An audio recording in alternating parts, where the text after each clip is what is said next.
And welcome back to Fourth and Pain, the only pro wrestling show to be hosted by an NFL player and a weight loss champion. That's Redskins defensive end Adam Carriker. Howdy. I'm former wrestling announcer turned weight loss champion Chuck Carroll. This, of course, Fourth and Pain. Be sure to join us each and every Sunday morning, 1067 The Fan, 8 to 9 o'clock, the fastest hour in pro wrestling and pro football. And be sure also to like us on Facebook, facebook.com/Fourth and Pain. Now, right about now, you're probably wondering to yourself, you're saying, hey, self, Goldberg is typically on Fourth and Pain right now making his NFL picks.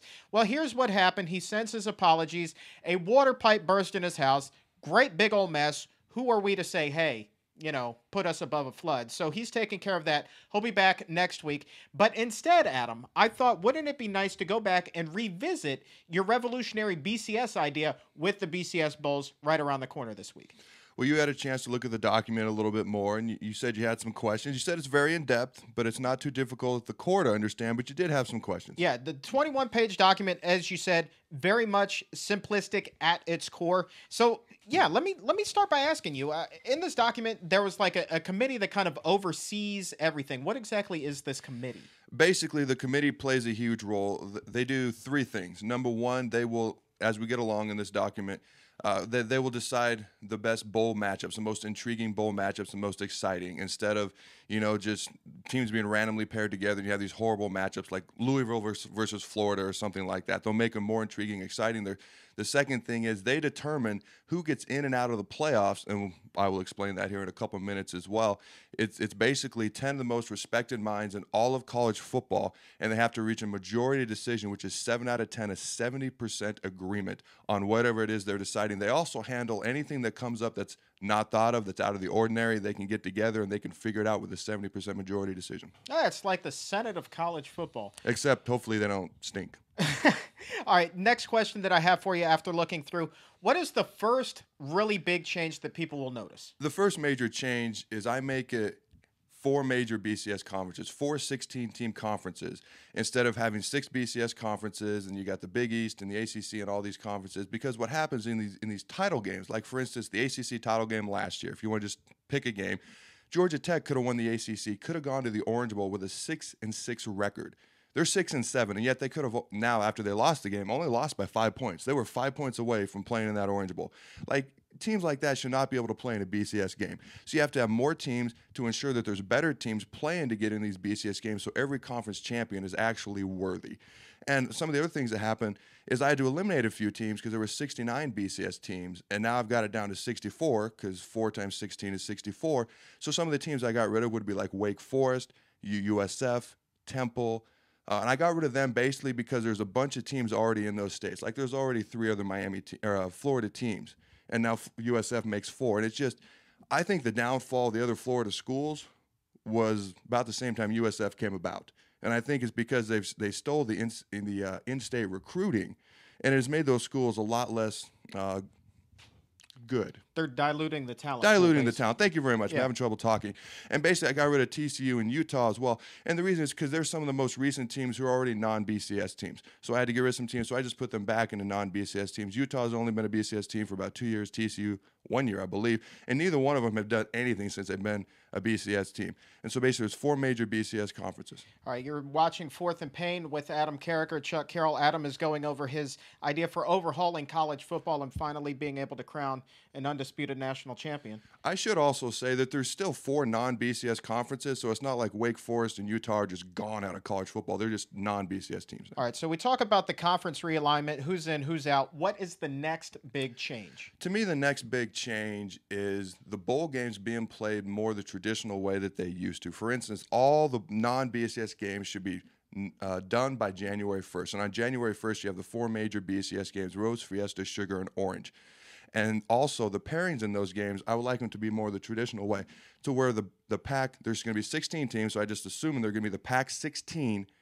The champions of the Pac 16 conference always play the Big 16, or if they want to stay the Big 10 conference, in the Rose Bowl every year. So Pac 16 versus Big 10 every year in the Rose Bowl. Math is unnecessary. I know, but people are going to be like, well, why is he saying Big 10? So now you know they can keep the name or not, it doesn't matter.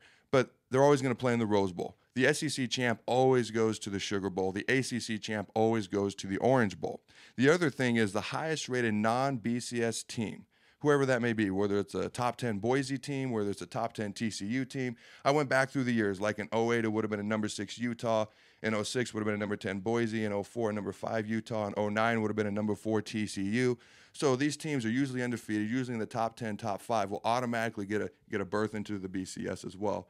And the other 3 remaining spots will go to the highest 3 remaining teams available. I don't care what conference you're in. I don't care if there's more than 2 teams in the same conference. They will automatically get those slots just based on their rating. All right, now, the big question is a lot of people are pushing for a playoff to crown the national champion. Does your system have a playoff? Yes and no.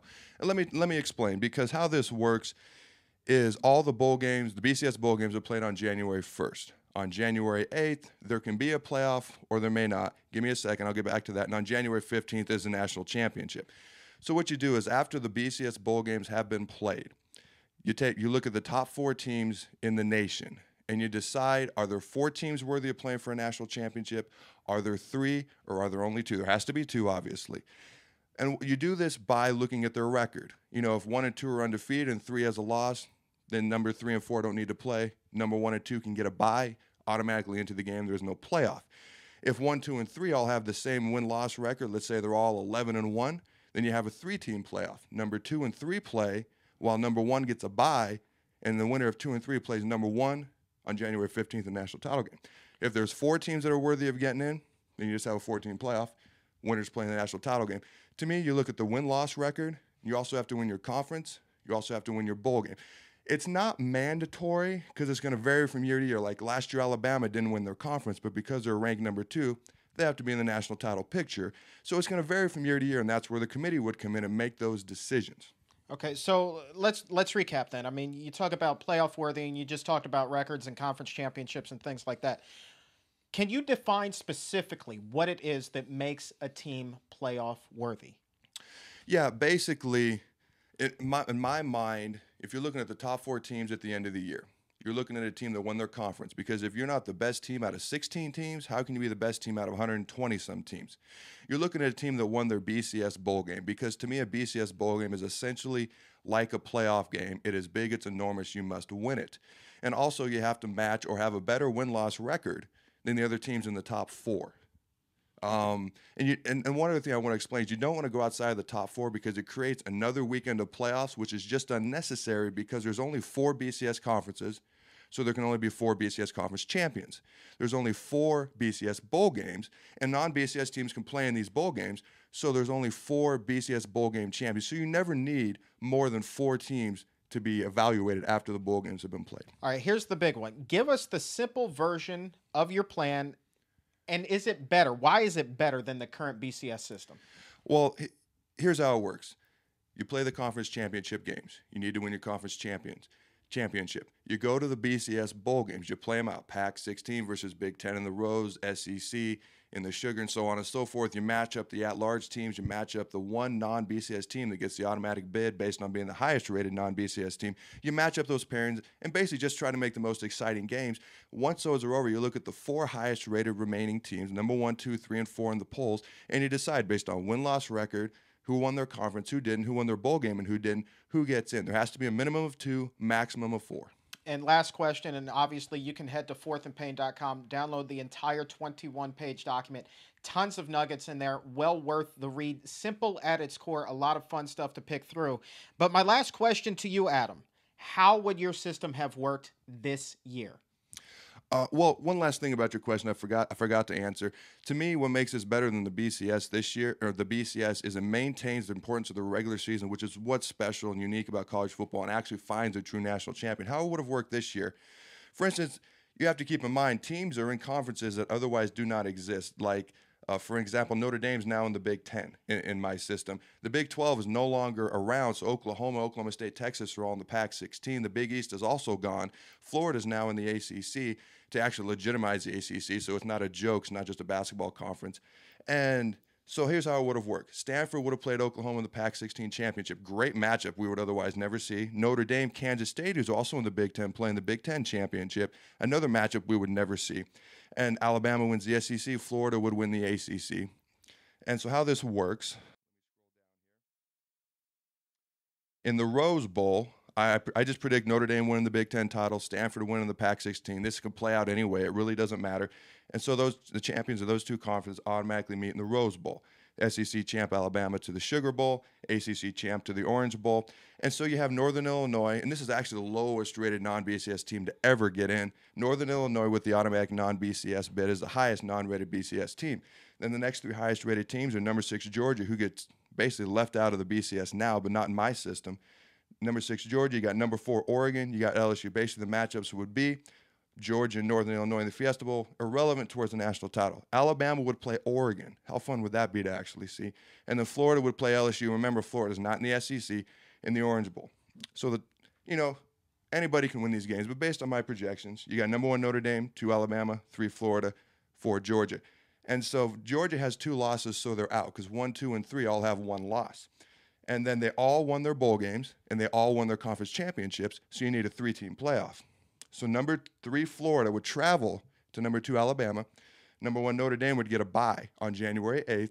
So Alabama would actually be hosting that game in Tuscaloosa. Yes. They would host the game. They get home field advantage just by being the higher rated team. Gotcha. And so they would play that game. I predict Florida to win. I think Florida would win. Maybe Alabama does. I don't know. So you would have actually Notre Dame versus Florida for the national championship. So you play the BCS games. On the 8th would be Florida-Alabama in the playoff game. Notre Dame a bye. And on the 15th would be Notre Dame versus Florida for the BCS national championship. Undisputed national champion, no doubt. Interesting. I like that. I'm curious about what the listeners may think. So I tell you what, tweet us at Fourth and Pain or give us a comment on fourthandpain.com. What do you think about this system? How can it be improved? Do you think that it really would be a Florida Notre Dame national championship this year? We want to know. But listen, thank you very much for sharing. The entire 21-page document is available on fourthandpain.com. Very simple at its core. Highly encourage you to go there, read it, download it, share it with your friends. The thing that excites me about this is it maintains the regular season importance and relevance, where in the NFL you have teams that are 7-9, 8-8, and it doesn't matter what you do until you get to the playoffs. And it finds a true national champion, and it creates matchups we would otherwise never see. So that's what excites me so much, and I'm always open to suggestions. Tweet me suggestions as well. And real quick, before we wrap things up here on Fourth and Pain, a number of your teammates, Adam, turning now back to the pros. Washington Redskins, 3 players this year selected to the Pro Bowl. So congratulations to Trent Williams. What a remarkable story to overcome his adversity from last year, the drug suspension. Turns his whole life around. Now he's in the Pro Bowl. Of course, Robert Griffin III. This is my candidate for Rookie of the Year. What he's done with this franchise absolutely cannot be said enough. But the guy I'm most proud of is Lorenzo Alexander finally getting the recognition that he deserves and a trip to Hawaii. Congratulations, Zoe. Absolutely. I mean, Zoe, it's long overdue. Congrats, my man. You've been working your rear end off. I know the diet you went on. Congrats. I mean, you did something I couldn't do. Trent Williams, after everything that happened at the end of last year, to turn it around 1 year later, named team captain, Pro Bowler. Congrats, my man. And obviously, Robert, you had a great year. Played well. Probably going to win Rookie of the Year. MVP candidate, man. Not much more you can say. Hopefully we cap it off with an NFC championship tonight. I can't say enough about that, but we are fresh out of time. I'm Chuck Carroll. Thank you so very much for believing in our weirdness. Adam Carriker, largest arms on the D-line. Peace out, Fourth and Painters.